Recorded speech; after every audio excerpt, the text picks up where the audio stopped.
서혁정 원장님, 아무래도 퇴행성 척추 질환 같은 경우에는 과거에는 어르신들이 주로 한의원에 찾아오셨는데 네. 요즘에는 젊은 친구들도 굉장히 많이 이 질환 때문에 고생들을 하고 있죠. 맞습니다. 이 퇴행성이라는 단어가 붙은 모든 질환은 결국은 노화가 가장 큰 원인이라고 보시면 됩니다. 그렇죠. 그 척추 관절뼈, 인대, 근육들이 노화가 되면서 약해졌기 때문에 생기는 병들이 바로 이 퇴행성 질환인데 최근에 병원에서 뵙는 환자분들의 연령이 더더욱 낮아지고 있는 경향이 굉장히 많습니다. 그래서 요즘은 5, 60대 환자분의 전유물이라고 알려졌던 척추관 협착증 환자분들이 30대 환자분들도 꽤 많으시고요. 또 이런 경우에는 대부분 또 수술을 권유받으시는 경우도 굉장히 많거든요. 그런데 제가 허리 통증 때문에 고생하시는 분들에게 있어서 이 말씀을 꼭 드리고 싶은데요. 이게 일단은 수술이 정답이 꼭 아니거든요. 이 척추뼈의 모양을 보면 목에 있는 경추뼈, 등에 있는 흉추뼈, 아래 허리에 있는 요추뼈 뼈 모양이 다 다릅니다. 모양이 다른 이유는 각각의 기능이나 역할이 다르기 때문인데요.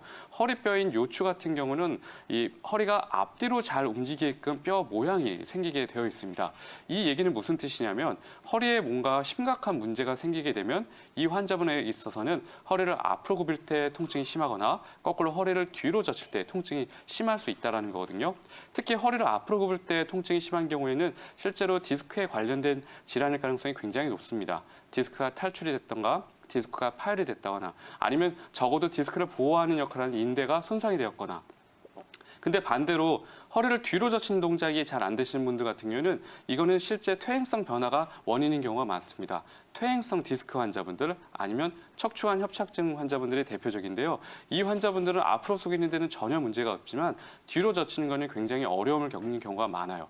근데 거꾸로 바꿔서 얘기한다면 만약에 허리를 앞뒤로 지금 잘 움직이고 있는데 수술 권유를 받으셨다면 그 환자분은 수술할 필요가 제 생각에는 전혀 없을 것 같습니다. 왜냐하면 허리의 가장 중요한 역할이 바로 앞뒤로 움직이는 거라서 앞뒤로 잘 된다는 거는 가장 중요한 디스크라든가 협착에 관련된 부분의 손상이 없다는 걸 의미하거든요. 그래서 만약 지금 수술을 권유받아서 고민을 하고 계신다면 지금 당장 일어나셔서 허리를 앞으로도 숙여보시고요.